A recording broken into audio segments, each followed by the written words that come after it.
ഭരത, ഞാനൊരു കാര്യം ചോദിച്ചാൽ നീ അത് ചെയ്തു തരൂ. മുസ്തഫാക്ക, കാര്യം പറയൂ. വർഷങ്ങളായിട്ടുള്ള എന്റെ ആഗ്രഹം, നിന്റെ അച്ഛൻ ഉള്ളപ്പോ തൊട്ടേ ഞാൻ പറയുന്നതാ. ഇത്തവണ ഈ കോവിലില് ബാലസുന്ദരമൂർത്തിയുടെ കച്ചേരി നടത്തണം. എന്താ മുസ്തഫക്ക പറയുന്നത്? ബാലസുന്ദരമൂർത്തി ഇവിടെ വന്ന് പാടുകയോ? അതിനേക്കാൾ എളുപ്പം പൂവങ്കോഴിയോട് മുട്ടയിടാൻ പറയുന്നതാ. വയസ്സുകാലത്തെ ഒരു ആഗ്രഹം. ഈ പീറ കോളനിയില് ബാലസുന്ദരമൂർത്തി വരില്ല എന്ന് എനിക്കറിയാം. അതാണല്ലോ ഭരതനോട് പറഞ്ഞത്. ഇതെല്ലാം നിന്റെ ഇഷ്ടം. ഈ പീർ കോളനിയില് ബാലസുന്ദരമൂർത്തി വരുന്നു, പാടുന്നു. എന്തായിരിക്കും ഇവിടെ ഒന്ന് പാടിയാല് ആര് കൊടുക്കുന്നതിനെക്കാട്ടി കൂടുതൽ കാശ് നമ്മൾ കൊടുക്കുന്നു. നിങ്ങൾ പോയി ക്ഷണിക്ക്. നമസ്കാരം. എന്താ കച്ചേരിക്കാണോ? അതെ. ഇരിക്കൂ. കോകില, എന്താ വെത്തിളച്ചെല്ലാം എടുത്തിട്ട് വാ. ആ, എവിടെയാ കച്ചേരി? ചാത്ത കോളനിയില് മുത്തപ്പന്റെയും ദേവിയുടെയും കോവിലില്. Understood, understood. അന്ത കോളനി, ചാത്തൻ കോളനി. കോവിലിൽ ഉത്സവം തുടങ്ങി. താമസിച്ചാ ക്ഷണിക്കണേന്നറിയാം. എല്ലാം കൂടി ഒത്തു വന്നത് ഇപ്പളാ. മറ്റന്നാൾ എങ്ങനെയെങ്കിലും അങ്ങയുടെ കച്ചേരി. ഇംപോസിബിൾ, നടക്കാത്ത കാര്യം. അങ്ങയുടെ പ്രതിഫലം എത്രയായാലും. വാട്ട് പ്രതിഫലം? എന്റെ പ്രതിഫലം 50,000 rupees, 50,000 രൂപ. തരാൻ മുടിയുമാ? തന്നാലും വരില്ല. You are insulting me. കണ്ട തെണ്ടികളും തെമ്മാടികളും താമസിക്കുന്ന ചീഞ്ഞു നാറുന്ന കോളനിയിൽ കച്ചേരി നടത്താൻ എനക്കെന്നെ വൈദ്യമാ? മീനാറുന്ന ഓടകളിൽ ഒഴുക്കാനുള്ളതല്ല സംഗീതം, തെരിയുമാ? എന്ത് ധൈര്യമുണ്ടെങ്കിൽ നിങ്ങൾ എന്നെ ക്ഷണിക്കാൻ വരും? ഞാൻ എന്നെ ഡപ്പാങ്കൂത്ത് പാട്ടുകാരനാ. സംഗീത സാമ്രാട്ട് രാഗസാഗരം ബാലസുന്ദരമൂർത്തി അവിടെ പാടാൻ വരണം, അല്ലേ? എന്നാ തിമിര്! കോളനി ആളുകൾക്ക് എന്റെ കച്ചേരി കേട്ടാലേ ഉറക്കം വരുമെന്നുണ്ടെങ്കിൽ മറ്റന്നാ സ്വാധീരുന്ന ഹാളിൽ എന്റെ കച്ചേരി ഉണ്ട്. 500 രൂപ ടിക്കറ്റ്. അവിടെ വന്ന പുറത്ത് നിന്ന് കേൾക്കാം. അത് മതി നിങ്ങൾക്ക്. പോങ്കോ, പോങ്കോ. ഇനിമേ ഇന്റെ പക്കം തലയോട്ടക്കൂടാതെ മുട്ടാമസിക്കാൻ. ക്ഷമിക്കും, ഞാൻ കാരണമാണല്ലോ ആ ഭാഗവതരുടെ വഴക്ക് കേൾക്കേണ്ടി വന്നത്. മുസ്തഫാക്ക വിഷമിക്കണ്ട, ആ ഭാഗവതരോട് വരും. ആ ഭാഗവതരെ അടിച്ച് ഫിറ്റാക്കി ചാക്ക് കെട്ടിക്കൊണ്ടുവരണം. കച്ചേരി പാടുമ്പോ കുറച്ച് വെള്ളി വീണാലും തിരക്കടില്ല. എന്തേ? അതെ, ഭരതം പറഞ്ഞതാ. കച്ചേരി നടക്കും. കാര്യങ്ങൾ ഒരുക്കിക്കോ.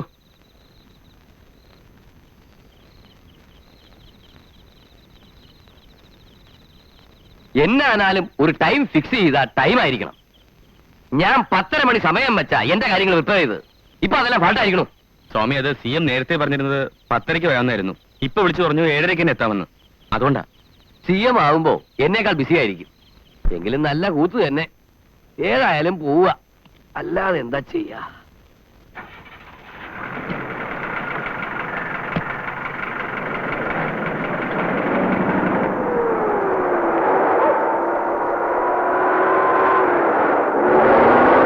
ഏയ്, വണ്ടി എന്താ ഈ വഴിക്ക്?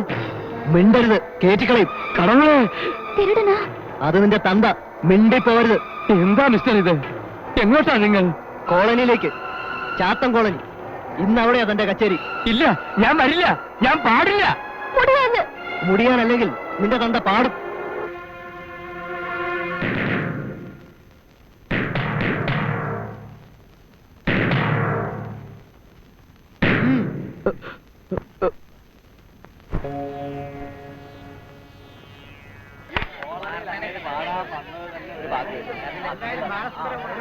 ക്ഷമിക്കണം, ഒരു വാശിപ്പുറത്ത് ഇങ്ങനെ ചെയ്യേണ്ടി വന്നു. ക്ഷമിക്കുകയോ? കൊള്ളാം. നിങ്ങളാ എന്നോട് ക്ഷമിക്കേണ്ടത്. ഇങ്ങനെ ഒരു കച്ചേരി ജീവിതത്തിൽ ആദ്യമാ. കോളനിയിലുള്ളവരും മനുഷ്യരെ സ്വാമി. പാട്ട് കച്ചേരിയൊക്കെ കാശുള്ളവർക്ക് മാത്രം പറഞ്ഞിട്ടുള്ളല്ലോ. ശരിയാ, 100% ശരിയാ. കച്ചേരിയുടെ കാശ കുറവാണെന്നറിയാം, എങ്കിലും ഇത്രയും ഒപ്പിച്ചിട്ടുണ്ട്. വേണ്ട, ഇവിടെ പാടിയിട്ട് കാശിനേക്കാൾ വലിയ 2 കാര്യങ്ങൾ മനസ്സിലായി. ഒന്ന് മനസ്സ് നിറഞ്ഞു, 2 കണ്ണു തുറന്നു. 500 രൂപ പാസെടുത്ത് കച്ചേരി കേൾക്കാൻ വരുന്ന കേവന്മാരെക്കാൾ ആസ്വാദന ശേഷിയുണ്ട് ഇവിടത്തെ ഈ പാവങ്ങൾക്ക്. അതിനങ്ങോട്ട് നന്ദി പറയുന്നു. അപ്പടി തന്നെ കോകില?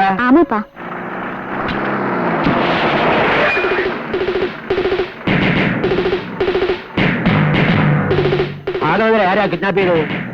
കിഡ്നാപ്പോ? എന്നെയോ? എന്നെ ആരുമേ കിഡ്നാപ്പ് ചെയ്തില്ല. ഇവിടെ പാടാമെന്ന് ഞാൻ നേരത്തെ സമ്മതിച്ചിരുന്നതാ. ആ, അവിടെ 10:30 കച്ചേരി. സമയത്തിന് ഞാൻ അവിടെ വരുമായിരുന്നല്ലോ. തുറന്നു പറയാമല്ലോ, മനസ്സിന് സന്തോഷമായി. ഇത്ര നല്ല സദസ് ജീവിതത്തിൽ കണ്ടിട്ടേയില്ല. വരട്ടെ. ഓ,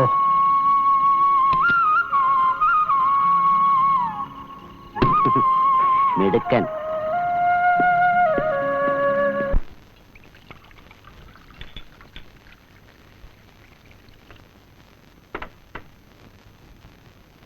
ഭരതാ, ആ മഹാലക്ഷ്മി ബസിന്റെ കാര്യം ഒന്ന് പരിഗണിക്കണം. അയാൾ ഇന്നലെ മുഴുവൻ പുറകെ നടക്കുകയായിരുന്നു. മൂളിയാ പോരാ, എന്തേലും ചെയ്തിട്ട് വേണം ബാക്കി കാശൂടെ മേടിക്കാൻ. എങ്കിലേ ഞങ്ങൾക്കും ഒരു ഗതിയുള്ളൂ. അതെ. പവനിപ്പോ എത്രയാ വില? എടോ പവനില്ലേ, പവൻ ഗോൾഡ്, അതിനിപ്പോ എത്രയാ വിലയെന്ന്? ഓ പവൻ, അതിപ്പോ 3000-3500 മുകളിലേക്കാ. അതിപ്പോ പണിക്കൂലി തേങ്ങാക്കൂലി എല്ലാം കൂടെ 10,000-4,000 രൂപ വരും. ആ എന്നാലത് ചീപ്പാണ് കേട്ടോ. 6000-7000 വലിയ പവനുണ്ടെന്നാണ് കേൾക്കണേ. മറ്റന്നാ ശാരദയുടെ കല്യാണം, മാല വാങ്ങണം 2.5 പവൻ. ആ കതറുകാരൻ തന്ന 5000 രൂപ മാത്തച്ഛന്റെ സ്വർണ്ണക്കട കൊടുത്തര്. ബാക്കി 2 ദിവസം കഴിഞ്ഞ് തരാന്ന് പറ. ദേവസേട്ടാ, ഒരു ഹാഫ് കൂടെ പോരട്ടെ. ഹാഫ് വേണ്ട, അത് ഫുള്ളായിക്കോട്ടെ. ആ പിന്നെ നമ്മളെന്താല്ലേ അങ്ങനെ.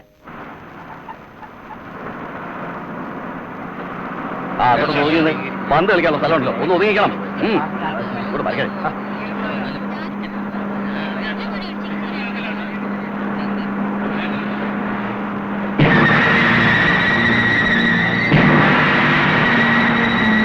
ഗോപി,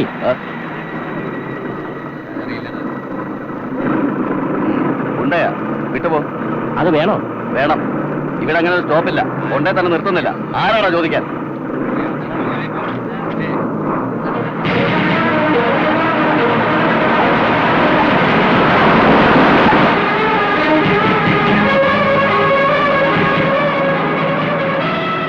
ആ ചാത്തൻ കൊല്ലല്ലേ ഇവിടെ അറിയിക്കോ.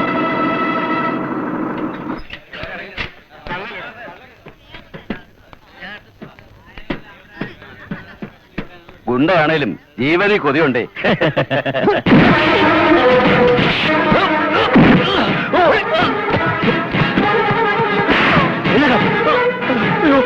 ഇനി എന്നെ ഒന്നും പിന്നെ സ്റ്റോപ്പിൽ നിർത്താത്തത്? ഇനി നിർത്തിക്കോളാം. ഇയാൾക്ക് എത്ര രൂപ കൊടുക്കാനുണ്ട്? 60,000. എപ്പോ കൊടുക്കും?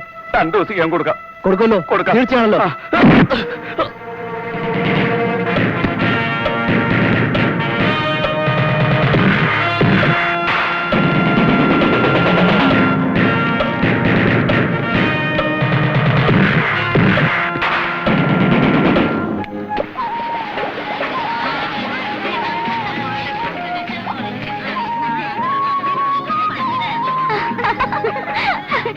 വേണ്ട, നല്ലൊരു വെളുക്കത്തില്ലാതെ മതി, അത്രയൊക്കെ വെളുത്താ മതി. അയ്യോ പറഞ്ഞ കേൾക്കണ്ടേ? എന്തത് ഇതെന്താ ഇങ്ങനെ ഇട്ടിരിക്കുന്നേ? എന്തെങ്കിലും ആവശ്യമുണ്ടെങ്കിൽ ചോദിക്കാൻ മടിക്കണ്ട, സദ്യ ഗംഭീരമാക്കണം. എന്തോന്ന് അടിപിള്ളാരെ ചിരിയും ബഹളവും ഒക്കെ? നാളെയല്ലേ കല്യാണം, അതിനിപ്പഴേ എന്തിനാ മുഖത്ത് വെള്ളം പൂശുന്നേ? ചിരിയും ബഹളം ഒന്നും പുറത്ത് കേട്ടു പോകരുത്, പറഞ്ഞേക്കാം. ഒരട്ടകാസവും ചിരി. ഇനി പോയി മോൻ കഴിക്കോളൂ.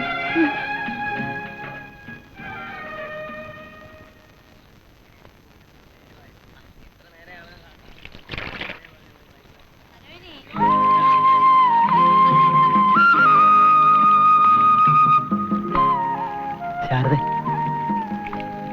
ഹായ് ഭരതേട്ടൻ.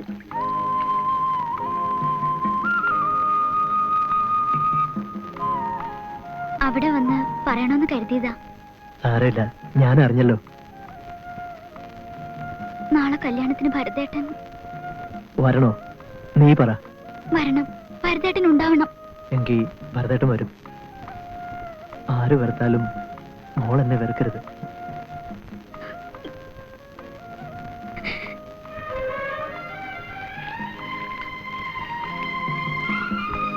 ഇതെന്തിനാ ഭരതേട്ട? മോൾ ചിരിക്കട്ടെ, ഏട്ടന്റെ കയ്യിൽ നിന്ന് ഇത് വാങ്ങും. അമ്മ അറിഞ്ഞ? ആരും അറിയില്ല. പക്ഷേ കല്യാണത്തിൽ മോളിത് കഴുത്തിലിടണം. ഏട്ടനത് കാണണം. എന്റെ കുട്ടിക്ക് നല്ലതേ വരും. ശാരദേ, ദാ വരുന്നു. അമ്മ ഇങ്ങോട്ട് വരും. ഏട്ടൻ പോയിക്കോളൂ. നാളെ കല്യാണത്തിന്.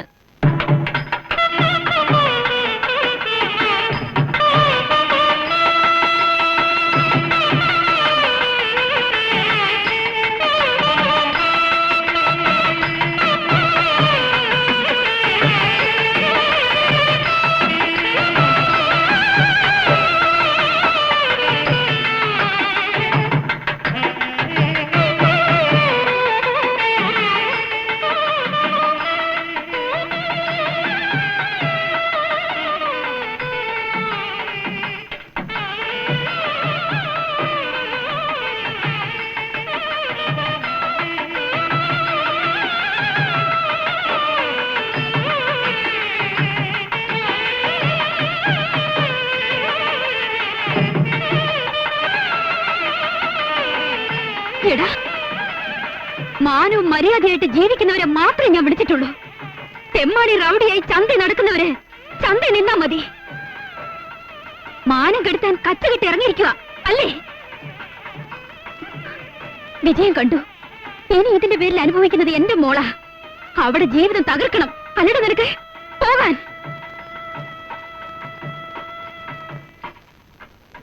പോകുന്നുണ്ട് നീ.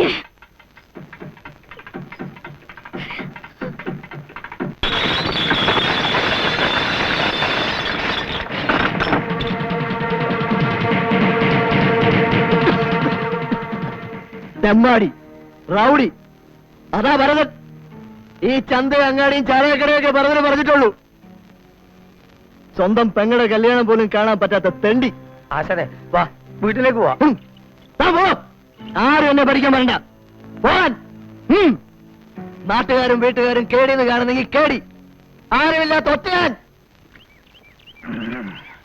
മഹാലക്ഷ്മിയെ കൈകാര്യം ചെയ്തപ്പോ മൊത്തം 10,000 അവന്റെ കയ്യിൽ വന്നത്. തുക ചെറുതായിരിക്കാം, പക്ഷേ ഭരൻ ശരിക്കും വെട്ടുകാരന്റെ മോനായി, ദാതയായി. ഇനി അവൻ ആൽമരം പോലെ വളരും. ആരും അസൂയപ്പെട്ടിട്ട് കാര്യമില്ല. ഇവിടെ 1 മാസത്തിനകം മലമറിക്കുമെന്ന് അച്ഛൻ പറഞ്ഞിട്ട് എന്തായി? വെള്ളം അടിച്ച് ചോരന്ന് തട്ടിവിടും. ഒന്നും നടക്കത്തില്ലെന്നേ ഉള്ളൂ. ചേടാ, ഇത് നല്ല കൂത്ത്. എന്റെ തല കൂടെ വണ്ടി ഒന്നും ഓടുന്നില്ല നിന്നെ കൊമ്പത്ത് കെട്ടി ഇരുത്താൻ.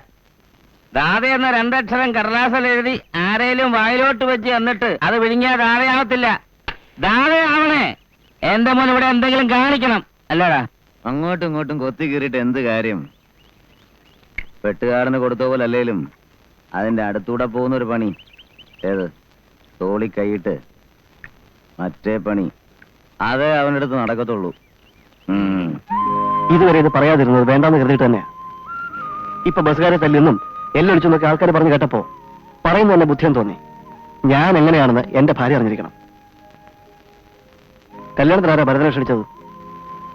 അമ്മയല്ലാന്ന് എനിക്ക് ഉറപ്പുണ്ട്. പിന്നെ നീയല്ലേ? എനിക്കിഷ്ടമില്ലായിരുന്നു. ആ, എങ്കിലും കഴിഞ്ഞത് കഴിഞ്ഞു. ഇനി എന്റെ വീടിന്റെ മുറ്റത്ത് അയാളെ ഞാൻ കാണരുത്. അങ്ങനെ ഒരു ഗുണ്ട എന്റെ ബന്ധുവാണെന്ന് പറഞ്ഞാലൊക്കെ ഭേദം ഞാൻ അയാളുടെ പണി തുടങ്ങുന്നതാ. പറയുന്നത് മനസ്സിലാവുന്നുണ്ടോ? എങ്കിൽ ഭരതൻ എന്നുള്ള പേരങ്ങ് മറന്നേക്ക്.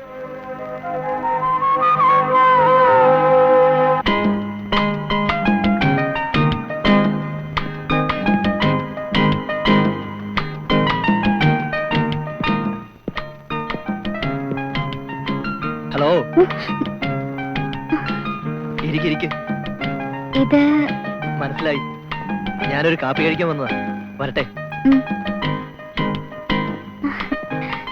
ആരാത്? ഞാൻ പറഞ്ഞിട്ടില്ലേ അന്നത്തെ കച്ചേരി. ഓ